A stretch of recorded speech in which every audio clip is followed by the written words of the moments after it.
Hey everyone, it's Sarah, and I'm back to film my reading journal for the month of February, so let's dive in. First off, I have my tracker at the beginning to mark how much time I spent each day reading. Again, this is just an estimate, it's not an exact science, but I read nearly every day in the month of February, I think with the exception of one day, and yeah, I usually read for at least an hour, but generally kind of in that two-ish hour range, 2 to 4, 1 to 2 hour range. Then moving on to my monthly overview, I read 9 books in the month of February, which was great. I feel like 7 or 8 books is kind of my standard. January was an outlier month because I read 13, but 9 I feel like is pretty average. And my favorite book this month was The Women by Kristen Hanna. Really loved that, and we'll dive into all of these books in just a little bit. Then I have my monthly kind of overview for the month of February, and I have when I started and finished books just to see, how it all shook out. A lot of days, like Sundays, I read a lot just because I'm off work on Sundays always. And some other days I have, Thursdays I usually read at night because my husband's gone at choir. So just kind of interesting to see how things are laid out. I do have floral stickers from Live Love Posh, and then the, kind of bullet point dot stickers are from Mojo Jojo Plans. Then I tracked what format I was reading a book in each time. I did a number of audiobooks this month and, had a lot of time on them, as well as physical books. Kindle books, I think I only read 2 Kindle books this month, so didn't spend as many days reading Kindle books. I have my Bookopoly and Roll Your Read challenges. Those ones are kind of monthly games, or I guess they're not monthly challenges. They're challenges that I'm trying to do at least 1 or 2 prompts every month this year. Bookopoly is kind of a Monopoly themed challenge. That one is from the Shelfie Chronicles, and she no longer sells it. And then I have Roll Your Read, which is kind of like a dice card challenge. And that one is from Peanut Butter Taco, and those are still available. So for Bookopoly, I had a book with some spark and then Your Choice. So I completed both of those. Roll Your Read, I had title starts with the first letter of your name, which I hate those ones just because since I have an uncommon name, or, my name starts with Z, there's not a ton of Z books out there. And also too, it's just, I don't know, it's just harder to accomplish. There's less choices. You kind of have to seek out those books. They don't just come up naturally as often. So I did complete that one. And then the one I haven't completed that'll carry over into March is going to be Includes a Map, which I didn't read any books that included a map yet. I feel like that'll probably end up being a physical book because audiobook you wouldn't see a map, and then maybe a Kindle book you would, but I feel like more so I think of that being kind of a physical, probably fantasy book to complete that prompt.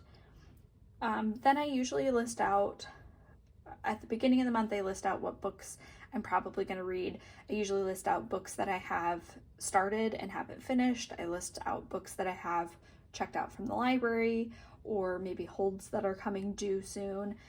And then I'll just add to it as the month goes on. So I completed all the books that I thought I was going to read. Obviously all the ones I had checked out that I wanted to get on. And then the only book that I didn't finish that I started in February was One Summer in Savannah, which I'll finish in March.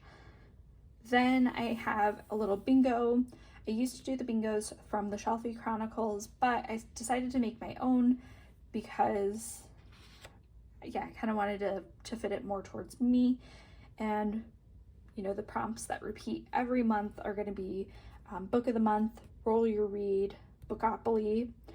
It's also been my goal to read a classic every month. I've not yet successfully read a classic, or I haven't even started a classic yet, but hopefully that'll start coming up soon as well. And then I kind of add in other prompts based on the month. So I wanted to read a romance since it was February and Valentine's Day.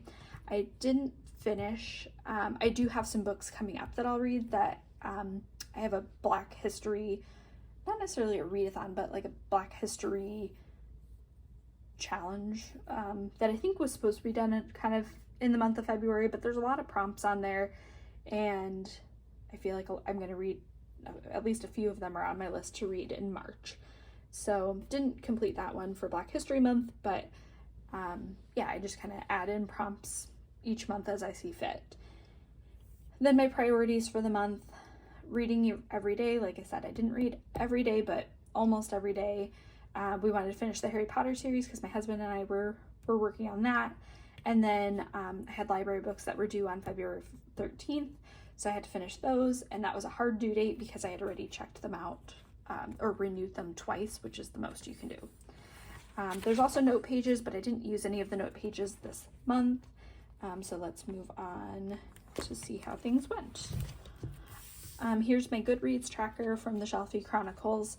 I always like to mark down what format I'm reading a book in, just so I can kind of at a glance see. As you can tell, I have kind of a variety, a lot of physical books, because like I said, I had those books due to the library, but I also had audiobooks, I also had Kindle books, so kind of an even smattering this month. I have my monthly review from Plan with Elise, and so I read 9 books and 3,417 pages. Then getting into the individual book reviews. The first book I read in February was A Newlywed's Guide to Fortune and Murder. These are just fun, cozy mysteries. This is, I think, the 6th book in the Countess of Harley series, and she's a countess who obviously has a lot of independence. She's solving mysteries, but she, it's a like the early 1900s, 1900, 1901, somewhere in there, and she is, kind of in society, but she solves these mysteries, and it's kind of fun, almost like a period, not necessarily a period romance, period fiction, but then it's also cozy mystery, so it's kind of a multi-genre, or, lots of different feelings in the book. So you have the Countess of Harley, she's Frances, and she has agreed to sponsor Viscountess Winstead's niece because the Viscountess has fallen ill, can't present her to the Queen. And the Viscountess is described as being this pretty vivacious, almost scary older woman, definitely gets what she wants. She's, a little bit of a, hard edge. And, Frances isn't necessarily like best buds with the Viscountess, but, when the Viscountess asks you to do something, you kind of do. And she agrees to sponsor this niece and attends a dinner to meet the niece at the family's house, and realizes that the Viscountess is a lot more ill than she thought. Definitely is not the vivacious, coherent person that she knows. And so Frances starts to wonder if maybe there's something else going on. Maybe is someone poisoning her? She's living with, the Viscountess is living with her dead husband's family, but he was her second husband, so it's like her stepchildren. And the Countess, or the Viscountess, there's a lot of titles, the Viscountess also holds the purse strings, so is someone trying to offer for the money? What's going on there? There's also a missing diary that they're trying to find from the Viscount who passed away, that was supposed to get donated to the British Museum and didn't. So kind of a couple of different storylines or mysteries going on at the same time. But like I said, they're just fun, they're cozy, they make you feel good. It's not groundbreaking, but it's fun. Then we have Silver Nitrate. I really enjoyed this one. So Sylvia Moreno Garcia, I've read Mexican Gothic, which Mexican Gothic is really good if you've never read that one. But I also realized I read another one of her books last year without even realizing it. That was The Gods of Jade and Shadow, I believe. And so then when this book, I saw it at my library, I decided to pick it up because I've read other books that I like from her. And this one was different than I guess I don't really, I haven't read anything quite like it. I guess we'll say that. So it takes place in the early 90s and you're in Mexico City. Montserrat is maybe it's not even the early 90s. Maybe it's just the 90s. I don't remember. 93 maybe. And Montserrat is a sound editor. She loves movies. She and her best friend Tristan, they used to watch movies a ton growing up. And Tristan is a soap opera star, and he has lost a lot of his fame because of the death of his girlfriend a number of years ago. And so they're both, involved in movies or filmmaking, TV. And Tristan moves into a new building and meets this old director, Abel. And Abel has directed some of their favorite horror movies, and he was from the golden age of Hollywood, like the 50s time frame. And he tells them about the movie that he never finished. The final horror movie that he was making never got finished. And he thinks that because they never finished it, there's kind of a curse that's been put upon everyone involved in the movie. There's been a lot of people that have died. There's been a lot of people that have had bad luck following the movie or being involved in the movie.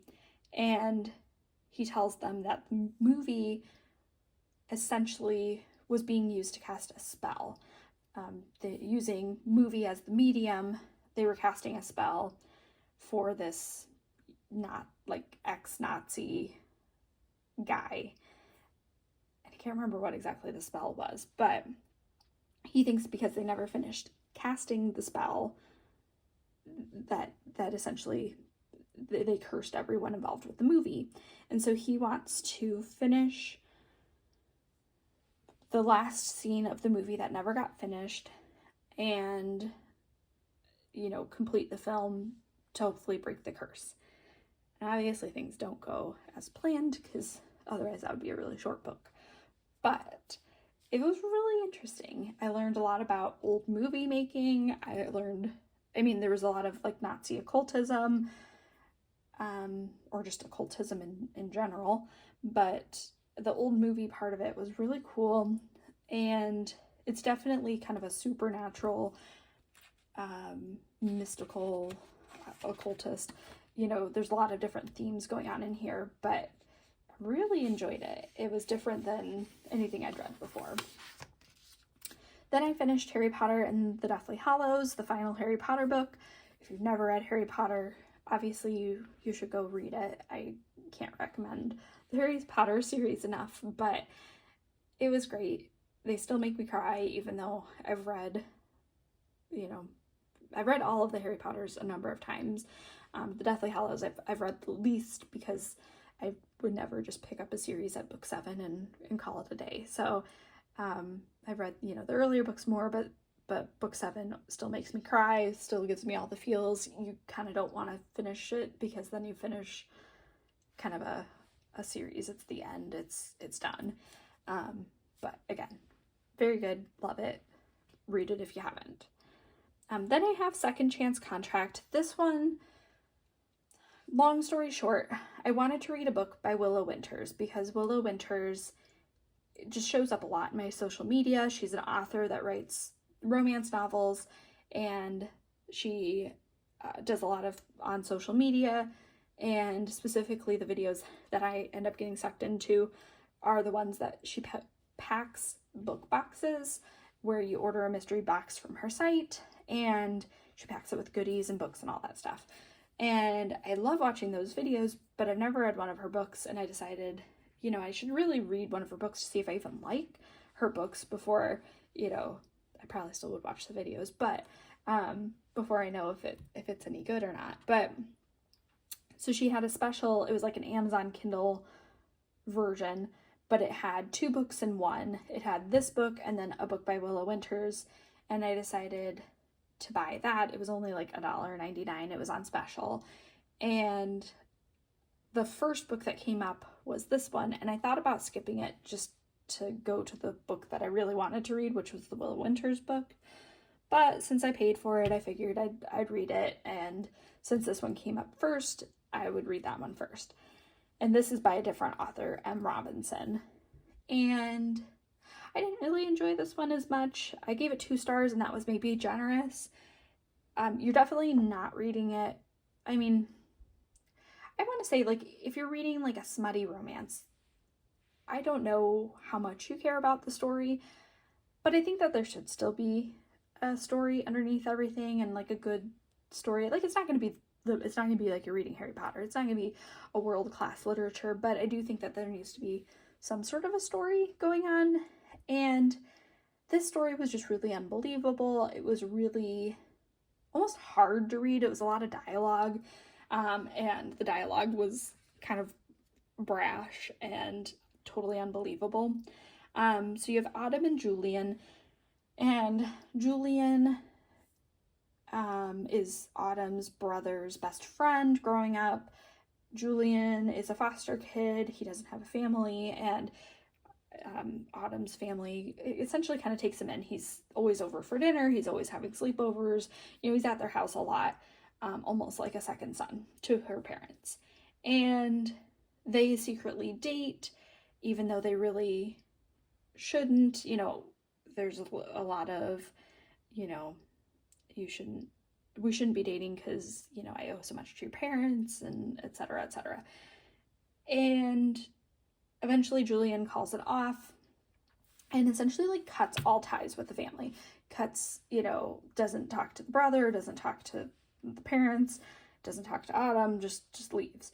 Well, now it's 10 years later, and Autumn is hired by his company to do publicity for him because his company is deciding to go public, and, you know, he has kind of this hard, crusty, you know, not friendly exterior, and they want to make him more likable, or, you know, get good publicity so people buy shares in the company.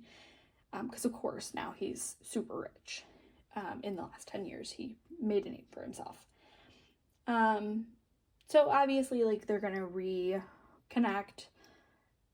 You know, the past is gonna get dredged up, you know, and things like that.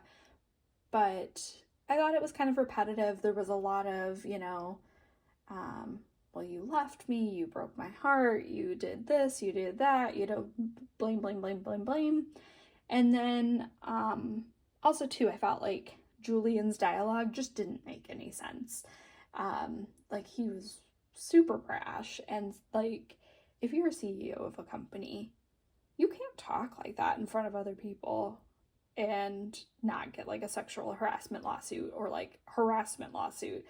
So I don't know, it was just hard for me to buy into the story, and I don't feel like I want to read anything more from this author just based on reading this.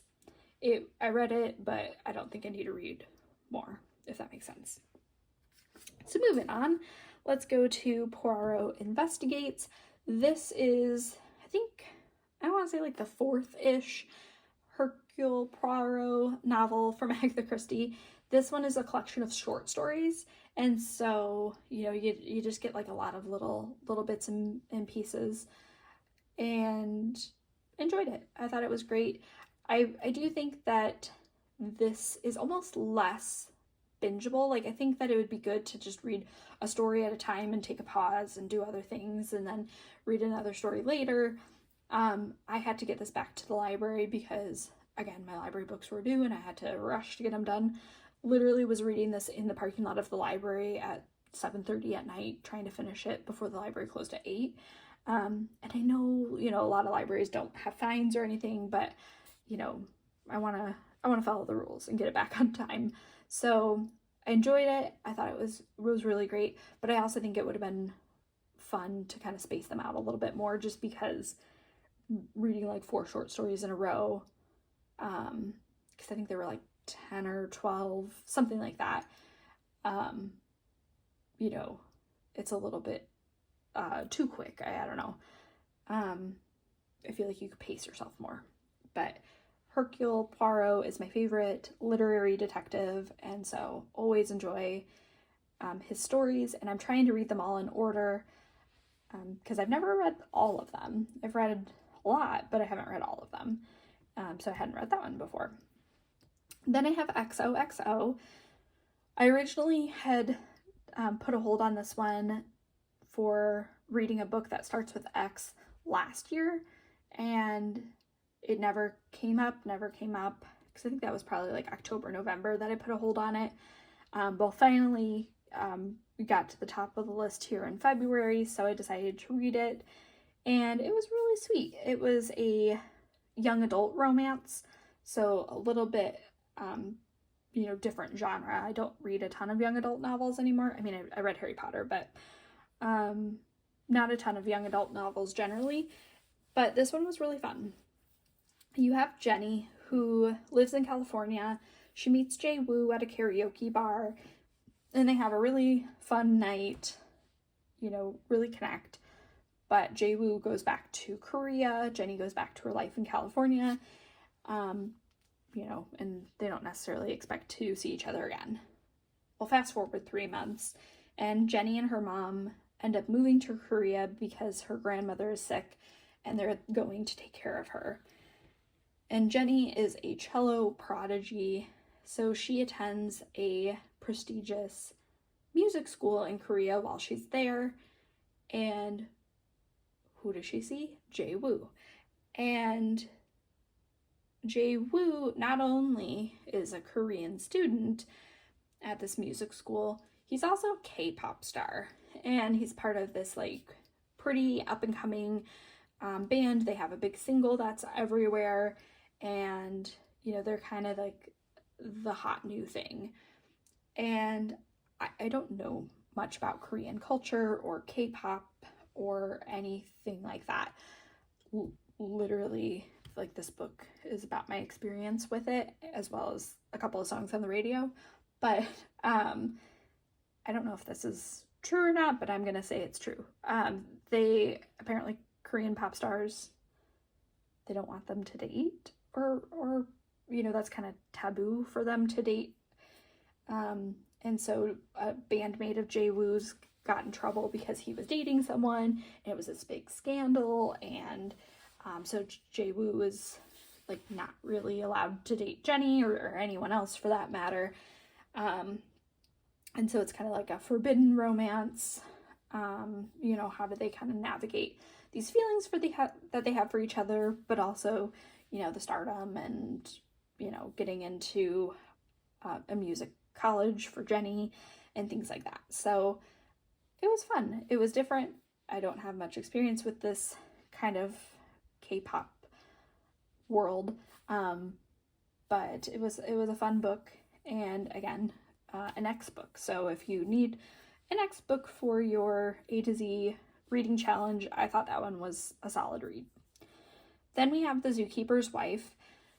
This was the book I read for read a book that starts with the first letter of your first name, and I thought I would like this one more than I did. I gave it 3 stars, but I don't know. I was hoping for more out of this book. Especially, I've seen the movie, and apparently I don't remember what the movie was about because the book felt different than what I was expecting. And it is based on the true story of Jan and Antonina, who are Polish. Jan is the zoo director, and Antonina obviously is involved with the zoo too. And they use their Polish zoo to help like Jewish friends and acquaintances either escape to safe houses or hide during World War II. And I don't know that I love the way the story was written. I mean, I think the story itself, or like, you know, the true basis for the story, I think is a really interesting story. I think that like their story is really interesting, what they did for others. But I just don't know if I liked the way that the author put it all together. It didn't flow as a singular story. It was a lot of little disjointed stories and anecdotes, and it just kind of slowed the momentum down, in my opinion. Yeah, I don't know. I just did not love it. But, you know, like I said, it was still a good story at the heart of it, but I don't know. It just didn't grip me the way that I thought it would or wanted it to. But then I have The Women, and The Women was amazing. So this is a Kristen Hanna novel, and it was my book of the month for February.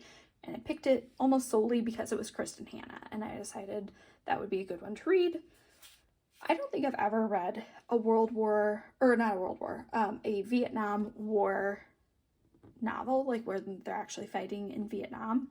I've read a lot of World War II, some World War I, but Vietnam War, I don't know that there's many books out there, or not that I've read anyways. And so we have Frankie, who is a California girl. Her parents are well off. She has a brother that is in, I think it was like the Naval Academy, and he's going off to fight in the Vietnam War.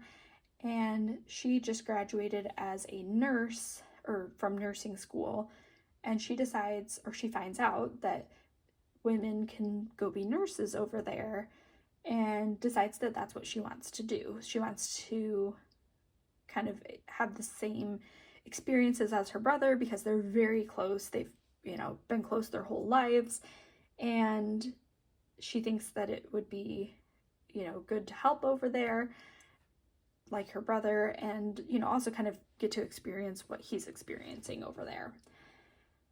And so you kind of follow Frankie's journey from, you know, signing up to fight in the war, or, you know, to be a war nurse, and then her integration back into, you know, normal life after the war. So it's a really good, I think it was a really good book. Definitely made me cry. Definitely felt all the feels. I really liked a lot of the characters. I mean, I think the characters are really well fleshed out. So definitely like the best book I read this month. It was so good. It was so good. So then I have Tell Me You Want Me. So this is my final book for the month, and this was the Willow Winters book that I was talking about that came as like the 2 books in one with the other book, The Second Chance Contract. So this was the book that I wanted to read out of the duo, and I enjoyed it a lot more than the other book. So this one is a romance between Suzette and Adrian. Adrian is obviously, you know, kind of like a rich boss type figure. He bought Suzette's company, and he's deciding how to break it up or keep it intact. You know, he kind of does mergers and acquisitions and reorganizations of companies that are not successful and makes them successful. And so Suzette's worried about her position and, you know, how her future is going to look. So she goes into his office one night to talk to him, and romance ensues. So definitely like a spicy romance, but I thought that the story was more well-rounded, better written. You could kind of get behind the story, whereas Second Chance Contract was just very unbelievable, in my opinion. So I enjoyed that. I'd read more from Willow Winters in the future, but I just wanted to read one because, like I said, I see her all over my social media, and figured I would give her a chance. So that was everything I read this month, and then we'll just quickly flip through the challenges. So I have a monthly reading challenge. I read XOXO, that was my love story. Pop Sugar challenge. I'm doing okay. I had a book about K-pop, and then later I realized that she had a book that starts with the letter X. And these stickers are from the sticker party. And since you can't easily wait them out, I just did that book for 2 challenges, and it's my reading journal, so sue me. But generally I would have done different books for those prompts, but wrote that one down first and then noticed the X book, and I don't know how many X books I'm going to read this month or this year anyways. But yeah, just slowly kind of adding things in. What I've got like 8 or 10 challenges done so far. Then I have my Harry Potter and the Order of the Planners Flourish and Blots Newts challenge, which I haven't read as many in here, just a couple here and there. I need to do, this one is a divination, so 1 month I just need to pick. It says that you'll predict what books you'll read before you read them and see if you keep with your prediction. So I do need to do that at some point, but for now I'll just leave it blank until I do that. So yeah, I haven't read any on this page. Then I have my Taylor Swift reading challenge, and I added XOXO to that one. I also added Silver Nitrates. This one was set in a state or country with an Eras Tour date, and I know she did Mexico City in the fall. And then Love Story, A Forbidden Romance, I did XOXO. So, and that one I'm kind of leisurely adding to since it's a smaller challenge and not necessarily a hard one. Then I have my Peanut Butter Taco challenge. This one, again, is not a very hard challenge. I feel like the prompts for the Pop Sugar one are more out there than this one. I mean, it's a book published this year, a thriller, nothing too crazy, so definitely making some good progress there. My A to Z challenge is really shaping out. I will say I've gotten most of my hard letters. I've got V, X, Z. I need to get a Q, but I think that's probably my only like hard letter left. And even last year I struggled to get an N, but I already have an N this month, this month, but yeah, just chugging along with that. Genre challenge, haven't read too many, because I feel like I guess fantasy I should probably add in Harry Potter, but a lot of them will just kind of come up organically, I hope. Then I have my Read the States. Again, for Read the States, I'm keeping a tally of how many books take place in that state or revisit that state while you're reading it, with tallies, just to see what state has the most books set, or how many books have that state set as a location at the end of the year, but then picking one book overall to pick for the state as well. And that's confusing, but basically I am marking down states as I go here. And then at the end, I think I'll color this in maybe with some sort of darkness, lightness based on how many books had that state as a location. Thriller mystery challenge. I really didn't have much this month. Thriller challenge. This one was from the Shelfie Chronicles. These are from the Shelfie Chronicles too. And then the thriller challenge is from Peanut Butter Taco. Read the Screen. This is my Black History readathon, which, like I said, I haven't read any books in there, but I want to kind of fill it out throughout the year. And I have a couple of books right now on my shelf that will fit into this. And that's also from the Shelfie Chronicles. Then I have my book Bingo. This is a printable from Plan with Elise, so making it through there. My book Tetris. This was actually really fun to fill out. I think this one was from, now I can't remember. It might be from the Shelfie Chronicles, otherwise it's from Peanut Butter Taco, but just kind of what types of books I'm reading fit in here. Then I have my Roll Your Read, which again, just kind of is a random pick that I'm working on here. And then I have Bookopoly, which is from the Shelfie Chronicles, no longer available, but rolling around the board right now. I just rolled Trip to the Library, which probably just need to roll again because I just went to the library, so I don't need more books from the library right now, but that is everything through the month of February. So I hope you enjoyed watching, and I will catch you in my next video. Bye now.